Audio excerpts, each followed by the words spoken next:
Welcome back to the Hacking Neurodivergence podcast, the podcast all about people living their lives and hacking their neurodivergence in order to live it.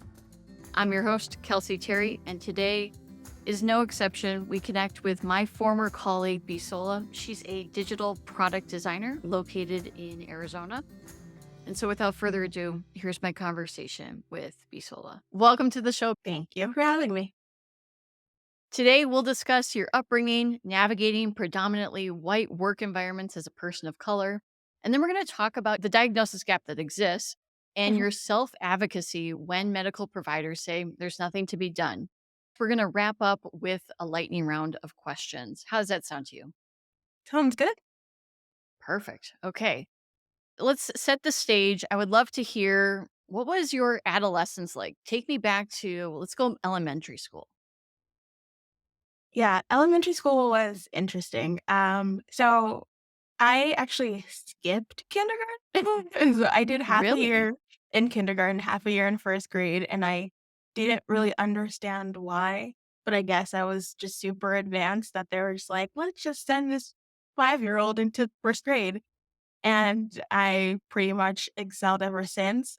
I think elementary school was very interesting for me because I was just painfully shy, and I think it is also because I had crazy anxiety and my coping mechanism was just to smile, so everybody was like, "Oh, you're so cute, you just smile until you I just wanna curl away and hide and read some books." But I'd say elementary school was pretty fun, once I kinda got over the the hurdle of being the youngest in the grade and not really feeling like I belong there because everybody is older. And then when it got towards, I'd say like middle school, high school, that's when I kind of kicked it into high gear, being in like IB, international baccalaureate classes, AP classes, doing crazy different types of extracurricular activities in P Club, National Honor Society. And I think the added fact that my parents, being such African parents, really honed in on the fact that education is the top priority. So I overachieved as much as possible. And yeah, that that shows later in life on how I experience and process things when I'm not perceived as an overachiever. Tell me a little bit more about when you're not perceived as an overachiever or how that I comes guess out. it feeds a little bit into the thought of, imposter syndrome. Mm, So, with one of the elements of being, I guess, like a natural genius or like a superhero complex where I'm immediately supposed to know this, I should take everything on myself and organize it in a way that only my brain can do this and I need to excel, overachieve. And then when I'm not hitting those markers, at least in my mind, I feel like I'm failing. And so I just like, I don't know how to do.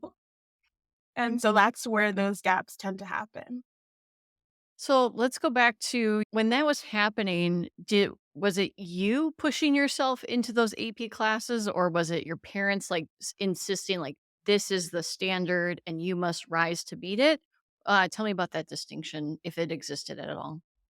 I think it was a combination of both. It was my parents very early on, letting us know that education is number one and we should not pay attention to anything else that takes our attention away from education. And on the flip side, my self-motivation, knowing how much that meant to my parents and knowing that all my friends were in all of these honors and AP courses, like I wanted to stay with my friends too. So it was just a bit of balancing both what I saw from my parents, what they wanted from us, and then additionally being with my friends. But I think there's also an added aspect of society saying that, oh, because you are in like the top 5%, you can go to this wonderful college. And then from there, all these doors will open. So it's like that added societal pressure that forces, I guess, like forces that mindset of like, oh, I really need to be in all these classes, do all these extracurricular activities, just have this impressive resume, and then I'll be successful in society. So it was like a lot of added things that pretty much just piled on top of each other. So you're, let's say, 17, 16, 17 years old, and you're feeling that pressure, you're doing all these superstar classes. How did you manage that pressure at that age? I honestly don't know. I think a little bit helped by being in music classes that had nothing to do with, I guess, just like general academics of being in AP and IB courses. I gravitated to music and web design engineering courses that just made sense. I There was nothing that really, I guess, was a trigger for me to be in those things. I just gravitated towards it. So with music, I played the violin for about 7 years at that time. So much to the point where I ended up being concert mistress my senior year. And it was one of those things. Thank you. It was one of those things that I really took pride in and wanted to, I guess, just take music for myself. And it allowed me to be super creative. And then when it came to my keyboarding class, I wonder if they still have those, but yeah, keyboarding classes and web design classes, I excelled in those spaces because it was just like, it makes so much sense to me. HTML makes so much sense. And, it got to the point where I finished one of my web design classes 2 months early, that I would just check in with the teacher and then leave to go to the band room and then practice. So I was Wow. able to double dip with both of those interests, and that, I think that really kept me sane because I felt so much pressure in keeping up with my grades and keeping up with all the things that I had subjected myself to just to have this impressive resume. So there's a societal pressure, right? I mean, to have great grades, get into a great school, and on you go. Did you hold the perspective that you could let your foot off the gas when you got to college, or were you just thinking like maybe this is just who I am? I do everything with excellence, and like therefore this pressure will always be there. Did you think like there was an end in sight when you were maybe a senior in high school? No. It's it's kinda sad to think about it. When I got my acceptance to Howard and I managed to get a full ride scholarship to go there as well. Thank you. And with those 2 things in mind, I told myself before I started my freshman year, all I'm gonna do is go to classes and go to my room and study, and that was it. So, with that mentality going into college, it was more so like, I need to continue this excellence. I cannot let my grades slip. I cannot do anything to compromise this scholarship, or else I would not be able to go to college in general. And so that added a little bit more pressure. Um, yeah, it was intense. It was very intense. So did music follow you into college? So like in high school, you said that was a stress relief and it was like play and joy. It brought you all this goodness. Did that exist in Howard, or did you have to find a new coping mechanism to balance the stress? I had to find a new one. I did initially think about what my major would be. The biggest stipulation for my scholarship was that I was a woman of color majoring in computer science. So Okay. that already that was already a given. And it was one of computer science was one of the 3 options that I had in my mind. The first was to major in violin or just some sort of classical music, linguistics, because I love to learn languages and I love to like learn about words and things like that. And then the last one was computer science. And so for computer science, getting the scholarship, going to Howard, it was just one of those things that I felt was chosen for me, even though I already had interest in that area, but it wasn't as strong as having like the creative freedom that being in music would have given me. I'll say knowing your story and like what you do for a living now, going back to your whipping through website design, did you skew more towards like the styling of that website? Yeah, spoiler alert, you become a designer. But I'm curious which way you skewed in high school. Were you more like, oh, let's architect like a really performant website, or were you more like, let's make something beautiful and like intuitive to use? It was the latter. I Okay. think in the times of MySpace, Xanga, I would work with my friends and we would Hmm. make Xanga templates and would design it and add color and things like that with HTML and CSS. And then once everybody moved over to MySpace, the same thing followed. So I already had the mindset of, oh, what should this look like? How do I want people to experience this website? How do I want people to see this with the hierarchy? I having that in my mind early on without knowing what the term was or just the field, I felt very lost, which is why I leaned towards going to web design courses, um, like classes with Adobe Dreamweaver, things like that, because I felt like that could get me closer to it without really finding like an art class or doing graphic design because it didn't really fit in what I wanted to do. Um, that was very interesting. Before we go into the chapter of your time at Howard University, I want to go back. I mean, you are living a career of academic excellence. How else might neurodivergence have appeared during your, let's say, high school, middle school era? I would say mostly in terms of my anxiety and what I leaned towards or like what I excelled in. I excelled mostly in I guess like traditional STEM environment. So math made sense to me, sciences made sense, engineering courses, computer courses, like all those things made sense to me. But when it came to, I had the one course with IB, Theory of Knowledge.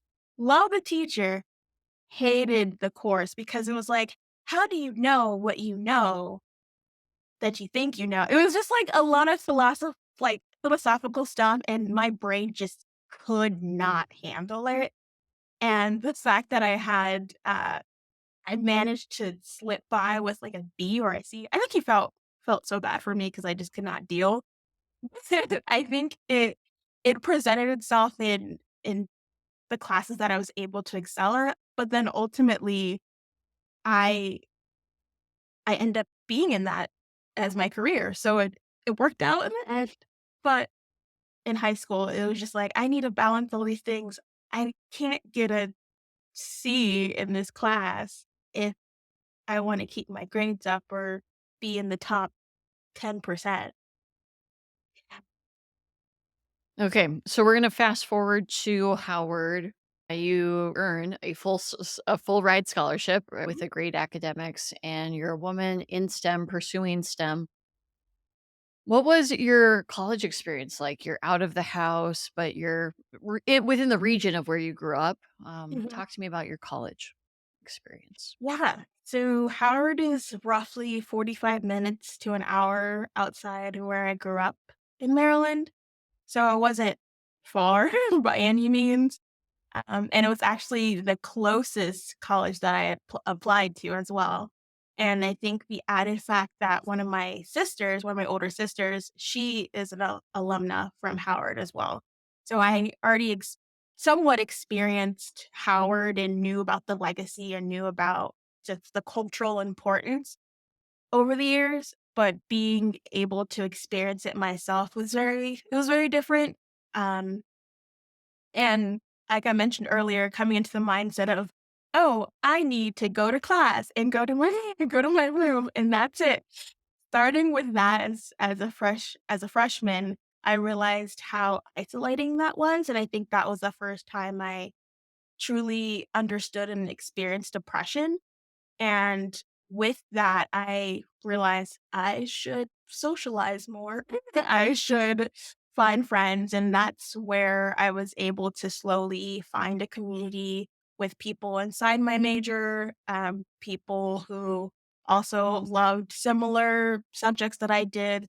I found friends who loved Korean dramas and loved K-pop. And so we were able to build a community there. And I think being able to be at Howard also brought another part of my identity up front, growing up as a like an African American, but like the most literal sense, being Nigerian and Sierra Leonean, and then also being in a predominantly Black space too, made me understand a little bit more about Black culture because that wasn't something, I guess, explicitly shown to me and experienced growing up. And so I was able to learn a lot about just like Black struggles, about how just African American history, since it's one requirement getting a degree at Howard is everyone has to take an African American studies course, like no matter what. And so it was very interesting to take a course in the African diaspora, which my parents are somewhat part of that too, but it kind of like brought the whole full circle around just understanding just general culture. And I think the added fact of being able to embrace myself and experience who am I as a person outside of my academic struggles? Like, what do I like? These are my friends. What other types of um, identities that are out there that I could figure and explore about myself? I think that was also something that was important that came out of my experience at Howard because I was able to really start to deep dive into who I am as a person and what are some things that I like because I didn't really have the space or the capacity to really deep dive into that. When you think about that, the idea of kind of building who you become, and you have the opportunity to question, what do I like? What do I care about?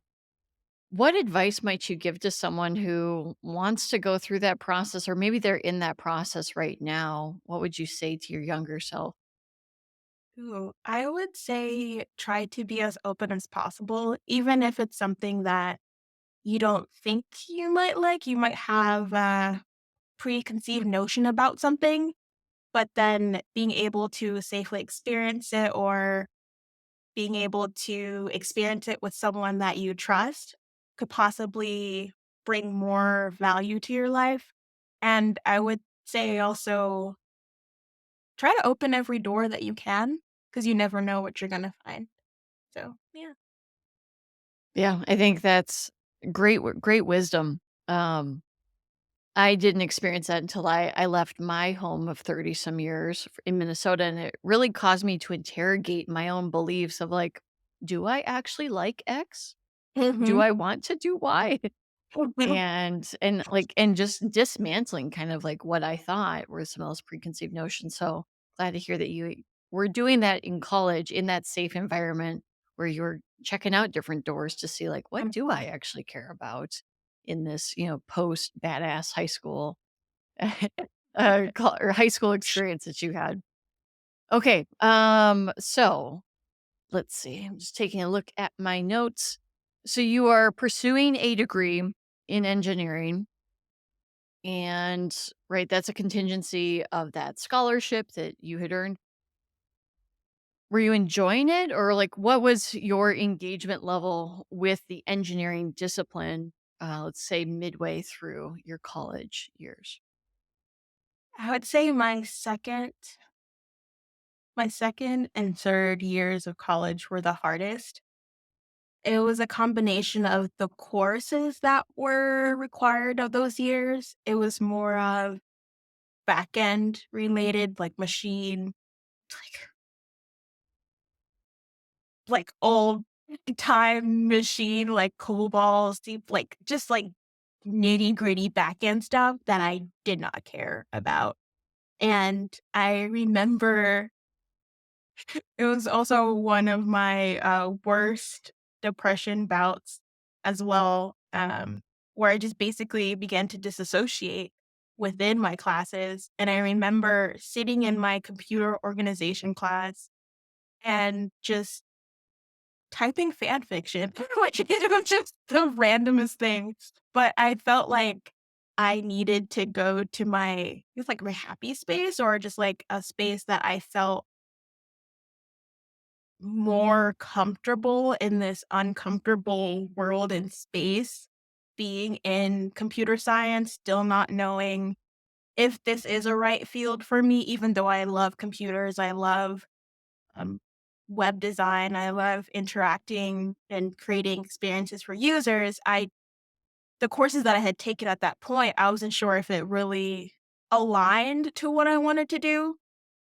So my sophomore and my junior year were just like the grossest courses that I had to take in. And I think the great thing about those 2 years was when I really started to tap into the community in my major. I began to really like reach out to my classmates, develop friendships where we were able to create a lot of just like study groups. And after class, we would go into the computer lab and work on projects together, things like that. And that's how I started to create lifelong friends. Some of the friends that I went to college with are my friends today. And so it was really nice to get out of my shell a little bit and like go past my my crippling anxiety and just ask for help, because that was also something that was frowned upon a little bit, but then also plays on that imposter syndrome, like natural natural genius slash I need to do everything myself mentality that I was basically forced to take on growing up as well. And so now that I'm able to dismantle that thought process and those feelings, I can reach out to friends, I can reach out to teachers and basically ask like, I don't know what's going on in this class. If I need help, please help me. And even though I passed the class with a D and the D allowed me to still keep my scholarship and graduate, I do think that despite struggling through those 2 years, I think those 2 years were the time of massive growth for me. Next, we're going to shift into your career in tech. And so you are graduating school. Talk to me about your very first job in the tech space. Were you an engineer? Were you a designer? Talk to me about that.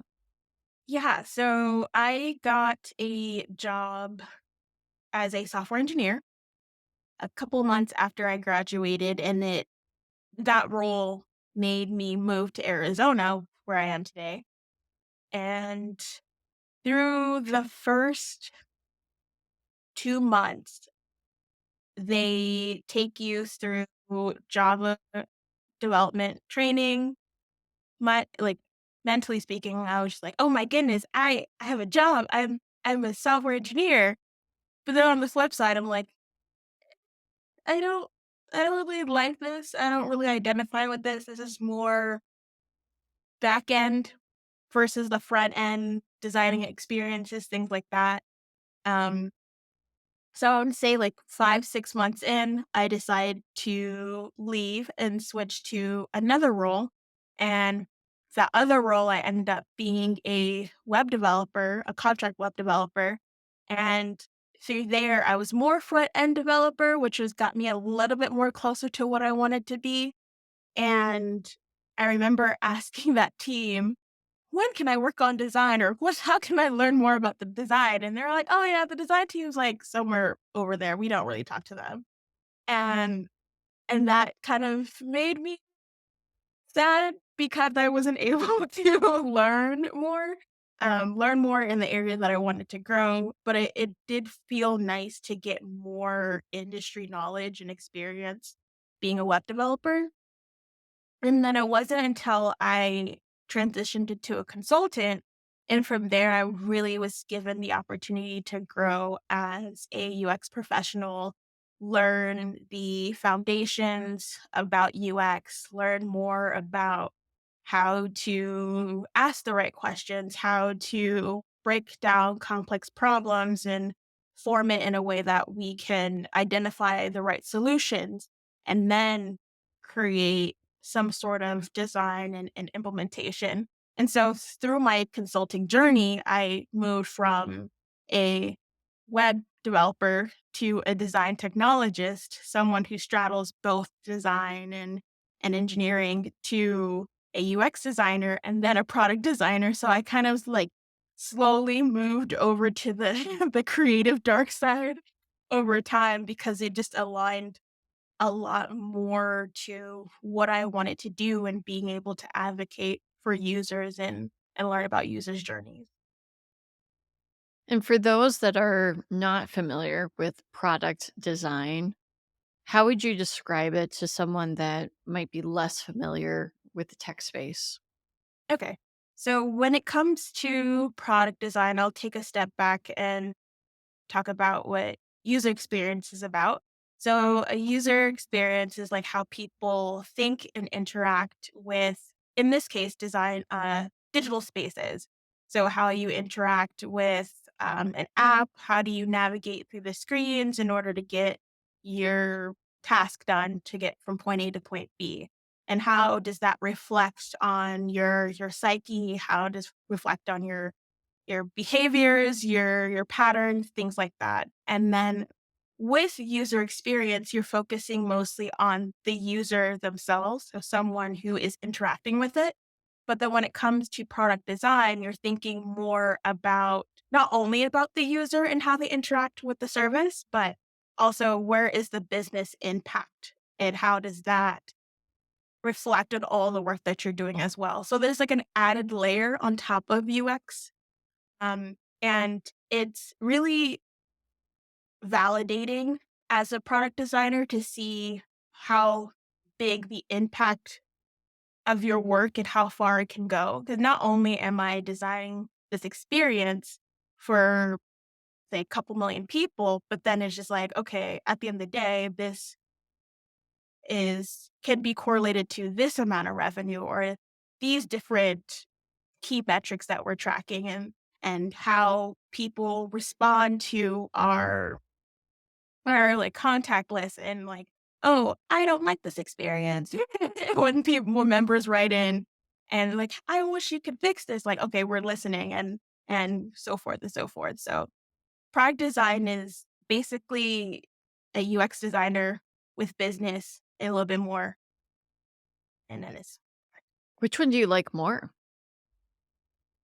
UX versus product design? I think I like product design the more that I go into it. There's so many aspects of product design. I've been leaning more into the growth aspect of how products and services can be elevated beyond their current state. And this is the spaces that really stand out most to people. I think when people think about like industry disruptors, the likes of like Airbnb in terms of like the hospitality space, Uber when it comes to taxi space. How could we take what exists today and make it better or elevate it into experience that people don't really think of? I think that's really exciting because it also adds an element of being able to dictate the future in a way too, with AI and machine learning being such huge buzzwords and huge, and a lot of companies are putting resources into developing that. Like, where can this go? And it's those people who are dictating those next those next couple of years of what AI could look like. It makes me think of the song "The Room Where It Happens." I don't think I've heard that song. Hamilton? Hamilton? No? Oh, I sadly have not seen that play yet. I know. I fail. You do not fail. You just haven't experienced, like, True. the greatest musical of all time, hip hop musical, about Very the true. founding fathers, and there's a song that is entitled "The Room Where It Happens," and they talk about how in Washington, DC, they wanna be in that room where it happens, where the backroom deals happen, which is hyper, DC and politics, Mhm. but in this software context, right, you're in the room Mhm. where those choices are being created and those decisions are being arrived at for what you're going to go ship to those millions of customers. And so you were in the room where it happened. Yeah. Actually, yeah. It's interesting to put it in that perspective. And less like evil and greasy. Yes. Uh it's more like, how do we help our customers? Okay, so I want to talk to you about within the tech space, some companies are better than others, but you found yourself in a very, very predominantly white tech startup. Yet you came from a historically black college. And so that can feel, I'm sure, maybe like night and day. Talk to me about your experience shifting from a college, again, that was really celebrating black culture, black history, and then finding yourself in a predominantly white space. It's interesting that my experience at Howard pretty much set me up to understand that the industry is like so they make sure that you're prepared in a way that people aren't going to look like you and that you will likely have to work so much harder in order to get into spaces that you belong in. And with that transition, I guess I was a little bit naive to think like, "Oh, I have, like, all these black friends and, like, engineering, like, most of the people are either Asian or black or just different types of people." And then when I get into the industry, it's the opposite. And it was kind of like, "Oh, they did talk about this, but I didn't think it was like this or it was this bad." Um and so there was a little bit of preparation with that transition, but it gets more apparent as I transition further in my career. I think the more senior I become, the more that I realize how lonely it gets. And it's tragic that it is that way, but it is the reality. And when I join organizations and the first thing that I do is kind of like do a mental evaluation of who is like perceived as a person of color, like what are the demographics, whether it's who, like what types of ethnicities are represented, what types of genders are represented, what like types of orientations are represented. And that kind of gives me an idea of how things could possibly go, whether it could be in my favor in a sense of, will my voice and my experiences be valued or will it be kind of like hushed and put in a corner? And I think having to do that mental work is tiring at times because it brings a lot of unnecessary anxiety when it comes to it's like starting a new company or joining a company where they say that they appreciate authenticity or that they say like, "Oh, bring your whole authentic self to work every day." But then it's just like, is it like it's authentic with an asterisk? And it goes with so many different companies, even in Silicon Valley with main companies, like, there have been so many times where they've been called out for their diversity or lack of diversity, or even how they treat different types of employees based on what they perceive is acceptable for their company, while also tooting their own horn of saying, "Oh, we embrace everyone," but that is not true. So it's a very interesting experience as I continue my career, but I also try not to let it weigh me down or hold me back, but it is something that's almost always on my mind, which is, it's always interesting to navigate. I'm curious, what would you so like someone gave some sort of warning to you in school. And you're like, "Okay, yep, noted." Like you just kind of you filed it away. What would you tell yourself on graduation day from Howard, knowing what you know now? You're several years into your career. What Mhm. would you tell yourself on graduation day about the world that Bisola is about to experience? You will be okay. Mm, unpack I that. I think I held a lot of shame. Well, I knew I held a lot of shame when I graduated college because all my friends that had graduated with the same major as I did had sort of a next step. So some had either a job lined up or were going to like graduation or like sorry, graduate school. So they had like a next step. And then there's me and I've been applying to every single place under the sun and I would get no callbacks, no offers, nothing. So for a couple months after graduation, I was just at home applying, and just kind of just like internalizing a lot of that shame and guilt and not understanding what was wrong with my application or what I was doing wrong until I got the job offer that made me come to Arizona. And so knowing that things will be okay will be so comforting to younger me because I held on to so much, not knowing what lied ahead in the future.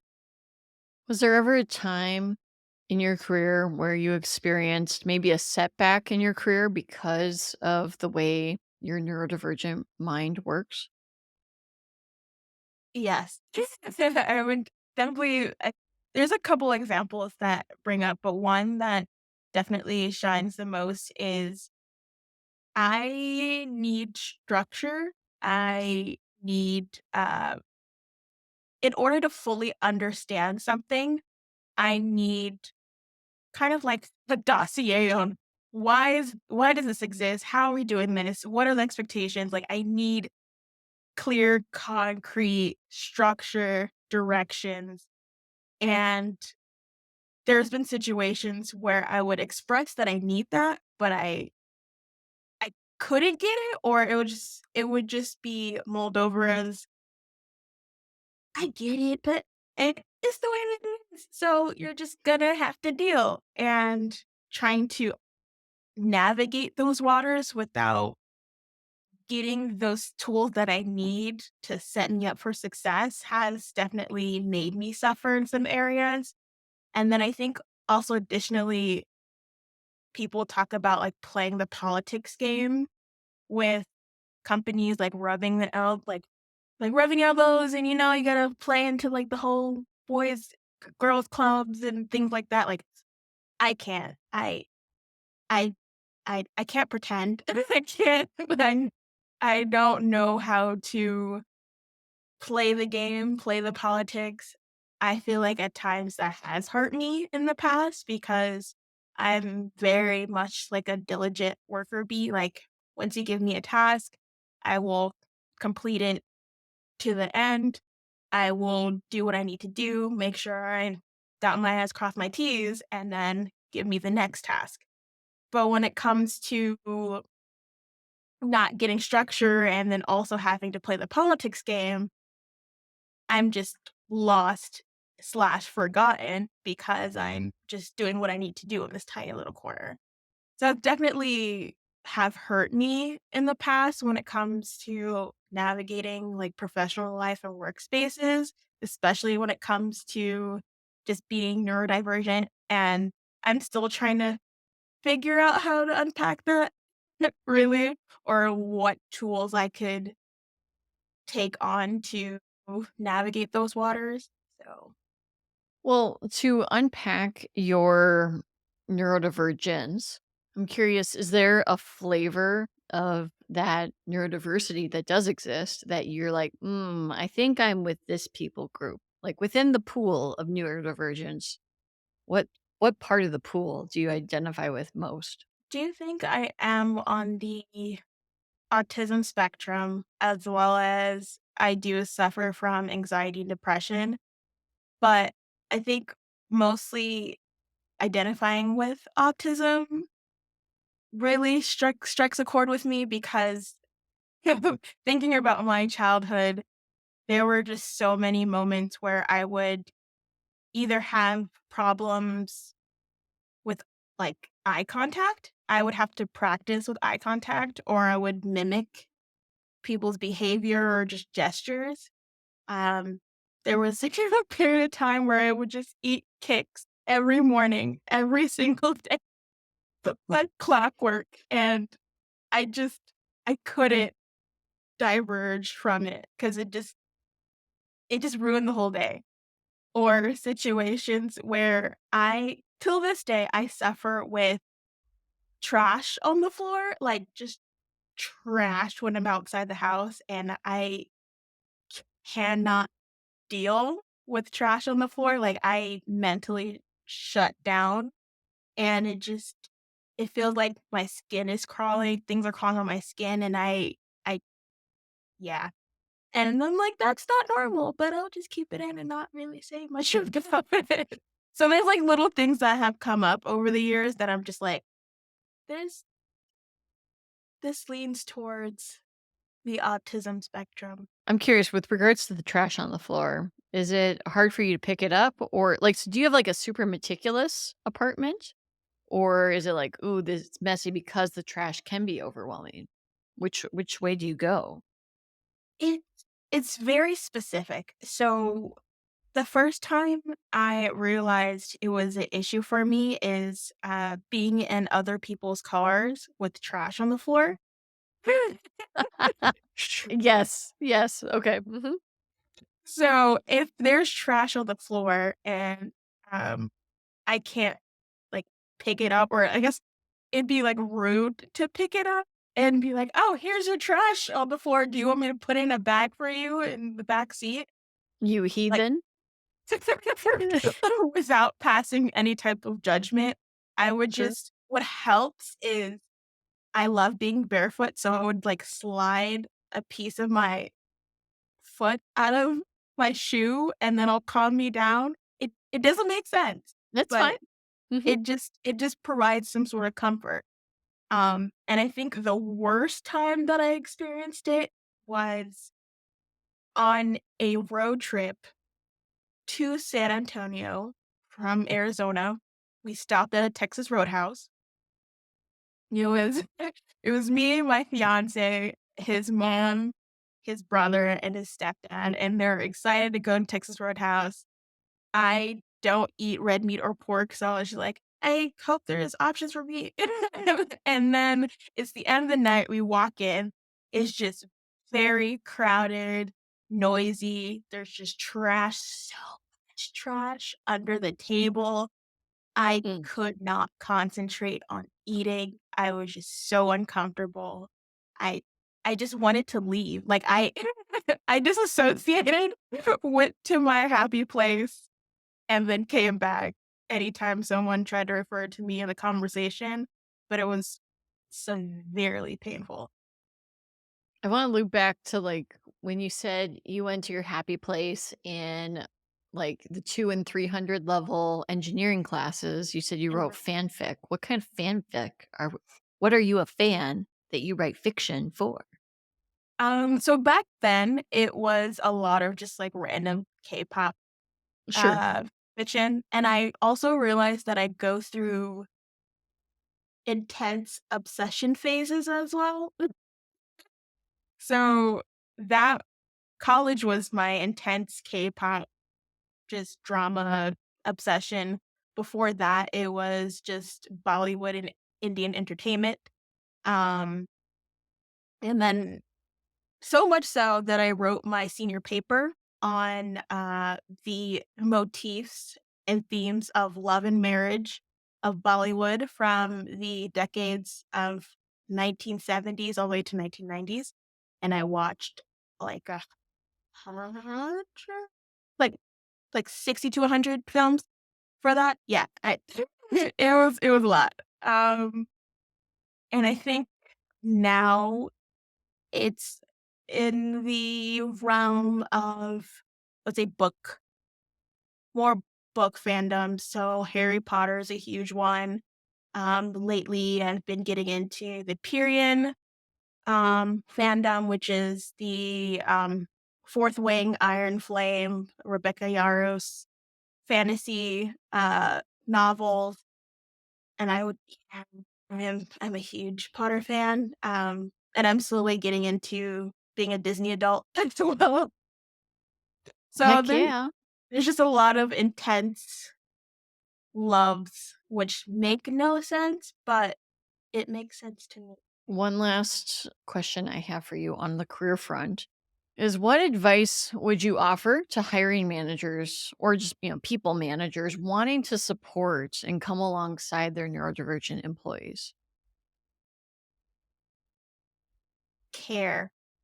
I've encountered, especially as a software engineer, software developer, going through whiteboarding parts of interviews and just doing coding challenges, and you can sense that the interviewer would rather be anywhere but in that room with you, and really they don't care about understanding who you are as a person. And the biggest things that they say in those interviews is like, tell me how you think, talk out loud. And I'm telling you how I think, but if the way that I think doesn't align with what your standards of what thinking should be, then is it a problem with me or is it a problem with the institution or the standards that they have for hiring? And so I wish that they cared a little bit more about really understanding their applicants, really understanding their journey and the way that they think, because I believe that people who have varying ways of processing information or processing just thinking in general and having just that general diversity could bring so much value into companies in ways that they don't really understand. Um, so yeah, I would say, please care. Please. Well, we've seen companies have DEI teams, DEI departments, or initiatives, and they promote it and they talk about it very publicly. What would great look like from your vantage point beyond like leveraging it as a marketing mechanism? What would a great DEI program look like in practice as an employee? I believe a great DI practice should be elements of top-down approach, but then also bottom. Okay. Um, so in my experience, usually DEI initiatives come from the employees realizing that there's a need or at least a gap that exists within the company. And leadership from the top don't really see it as a problem because they're really removed from the everyday life that the employees experience. So I'd really appreciate if leaders could also bring the emphasis of investing in DEI initiatives, really taking it upon themselves to really reflect on how they interact with their employees and not only have it as like an employee driven thing, but also have it as like a leadership employee collaboration of sorts. And then rather having it as a marketing ploy, which always annoys me so much. I wish it was a more of a, not only do we say and do this, but this is how it really impacts our company culture, how our employees experience their day to day, because that's usually when employees are really experiencing or really showing their authentic self. And if they can really work through, do their 9 to 5, doing what tasks they need to do, and not have to hide or shield part of themselves from the organization, I think they'll be able to flourish. I think they'll be able to really bring their A game and not have to worry about any other thing because the company says that they care without really caring. Um, and so I ultimately think when it comes to DEI initiatives, yeah, it should be everybody should be on the same page. And when DEI surveys go out and they gather all this information, there needs to be actionable items and really like act upon it versus being like, oh, we gather this data just to see how it looks. We're just keeping it for records. I mean, that's cool, but like, now what? We're not just doing it for the sake of doing it. We need to depart. Yeah. I mean, I think it's similar to customer research and something I've talked to a researcher that I know quite well is that if the information does not lead to transformation, we just wasted our time. Like Mhm, we did a thing for the sake of doing a thing. mhm, And I find that customer research, which the parallel is, right, if you're going to do the survey or spend the time, it should hopefully lead to some sort of transformation of like, okay, we thought this, but now we're going to do this because mhm, we had a paradigm shift of what it means to be truly accessible, to be an ally of all individuals, not just, socioeconomic or mhm. racial. It could be intellectual diversity as well. And and so I think it goes back to that idea of information hopefully leading to transformation. And some companies do it, not all companies stick the landing, but I was curious to hear your vantage point of what great might look like in that ideal situation. Yeah, and I think that's also the reason why I love accessibility so much. And I think when I joined our previous company, that was one thing that I was like, "We don't have anything on accessibility." Immediately types up this whole document, send it to you, and be like, "This is why we need this." And so I think, yeah, just being able to be an advocate for all people and really have a space for everyone to come to the table, I think is really important. When we met earlier, you had highlighted the value of advocating for yourself. Tell me your story and how you came to that realization. I think there's elements of advocating for myself in a medical space and a professional space. Usually in medical spaces, I there's been times where I would bring up a concern that I'm experiencing and doctors or providers would more so just write it off as like a minimal thing or like, oh, you'll be fine. I remember a couple of years ago, I was experiencing chronic nausea and I really did not understand why I was experiencing it or where it was coming from. And it was something that I experienced from, I would say, like sophomore year of high school all the way until, say, like a few years ago.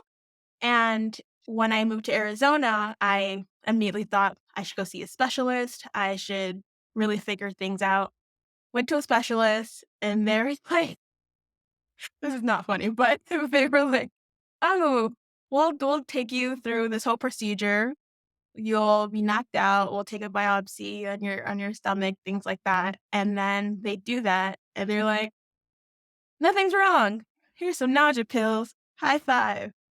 And that was pretty much it. No follow-up, no other resources that could help me. Wow. The nausea pills didn't even help. I pretty much just took one and threw it away. I leaned more into natural remedies like ginger tablets, ginger tea. That helped. But then I continued to go and seek out other doctors. And that led me to my current doctor today, which he really sat me down, really listened to all of my symptoms, really listened to even other symptoms that had, in my mind, no correlation to my chronic nausea, but it could have an element into exacerbating this symptom that I've been experiencing. And through that process of really not taking that previous doctor's insight and advocating for myself really helped tremendously into getting to the space where I am today, which is not experiencing nausea and being able to adjust other levels of my health, and now I'm in a healthier space. And I think additionally with professional life and advocating for myself, that has definitely been a struggle. But it presents itself when negotiating pay or really being able to say that I have done A, B, C, D. I've worked hard on all these projects. These are the metrics that show and reflect all the efforts that I put in. And this is what I should be compensated with. This is how I maybe should be promoted. In those situations, I have always been hesitant in the past to bring those up because there'd be an element of, oh, I don't want to rub anyone the wrong way, or I don't want to seem ungrateful, or I don't want to just like put a bad taste in someone's mouth. And I think it's an element of being not only a woman, but a Black woman, and just essentially being told, like, take whatever you get and be happy with it. And being able to advocate myself, like going forward in my career, has definitely helped me tremendously, being able to have all my accomplishments ready to go without even putting emotion into it because it's very factual and logical. Being able to negotiate pay or other resources with my compensation that allows me to do my job in a better capacity than I had before. And so being able to advocate for myself in those two areas have resulted in a better life. I guess just like a better life environment, and being able to live in a way that I really like to live. Okay, we're going to shift into our lightning round. Are you ready? Maybe. Yes. Maybe. Okay, what is the last great book that you've read? Ooh, A Good Girl's Guide to Murder. I think that's the type. Yeah. Damn, what a title. Next up, what's a song or playlist or an artist that you keep on repeat right now? Right now, I've been looping through a playlist of the soundtrack for One Day on Netflix. Great Mm. series. Teared, cried, but it's just like a lot of instrumental, um, invokes a lot of emotion. I love it. Okay. I was on the fence because I, like, saw the trailer and I was like, "I don't know." It looked like it was, like, gonna go a really negative direction. I was like, I don't know if I wanna go this." So I will have to give that, a watch after I just finished Beef last night, Ali Wong's Beef, and Ah, 10 yes. out of 10 recommend. Slow the burn. Okay, next up, advice that you would give to your younger self. It kind of goes back to, like, a previous advice that I gave to myself, I think, like, after graduating, like, "You will be okay." I think I Mhm. wanna emphasize on that because I do remember growing up, even still to this day, really worrying about the future and how it'll develop, and a lot of emphasis on making the right decision and making sure that I'll, like, be the best person, do the right thing. There's like this perfectionism that comes with a lot that I do, and so taking that intensity away and just knowing that who I am as a person is okay and I will be okay is very comforting. When you're flooded or overwhelmed, what techniques do you employ to self-regulate? Usually it's a combination of like the shoe technique, sliding out one of my feet from a shoe, um, counting down while taking deep breaths usually help. A technique that one of my therapists taught me is just going to your happy place, which is like a space that you have identified as just a place that is calming and safe. And mine is basically walking on a beach just like chilling on a beach with my fiance and just being in nature, which is very calming for me. Um, so I'd say the two that I tend to go to quite often is the counting and the happy space. What's your favorite neurodivergent purchase? Oh, loop. These loop ear things. It you just put in your ear and it like funnels out all the additional noise. It's wonderful, and especially wonderful during like concerts and stuff. But it, there's a lot of like sensory overload, especially like auditory stuff. Wonderful. Loop.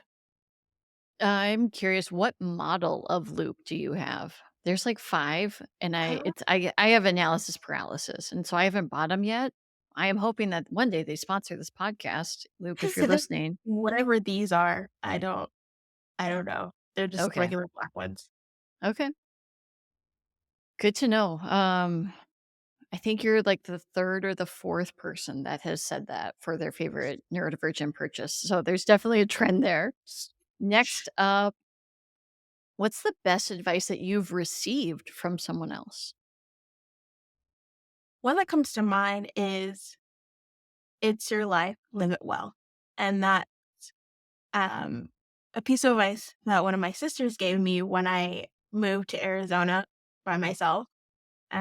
And it was one of those situations where I, me as a person, questions a lot of what I do, how I could navigate life, and what is the right slash perfect way of doing things. And so being cognizant of others' expectations and worrying about disappointing people and things like that, really taking the power back of understanding that this is my life and my decisions are the best for myself. And all I can do is just live my life and live it well. And I think it's very comforting. Okay, new question that has come about. You are the first person to answer this new question. And my hope is to have guests ask the audience a question themselves. And so Spotify has a little question feature, YouTube has its comment section.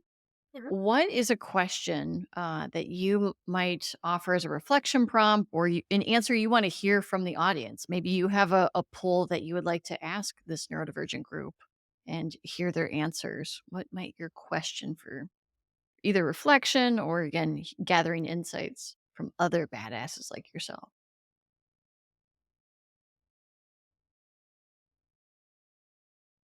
I think of a prompt, just kind of open Sure. ended prompt. Hmm. I shine the brightest when I dot dot dot dot dot. Ooh, okay. Great for reflection. I will say selfishly, I want to hear the answers.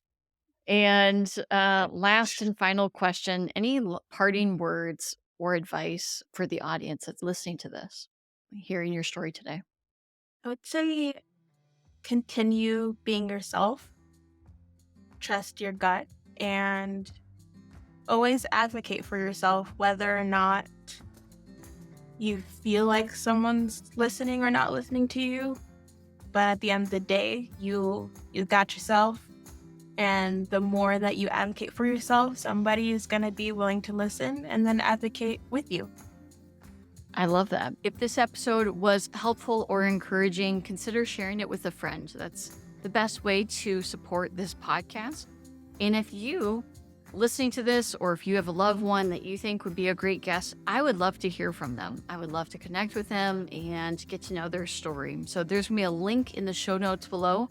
Please don't hesitate to reach out, right? You don't have to be Elon Musk or anyone crazy impressive. We just want to hear your stories so that other people around the world, there's thousands of people that listen to this, can maybe see some of their story in your story. So I would love to hear from you.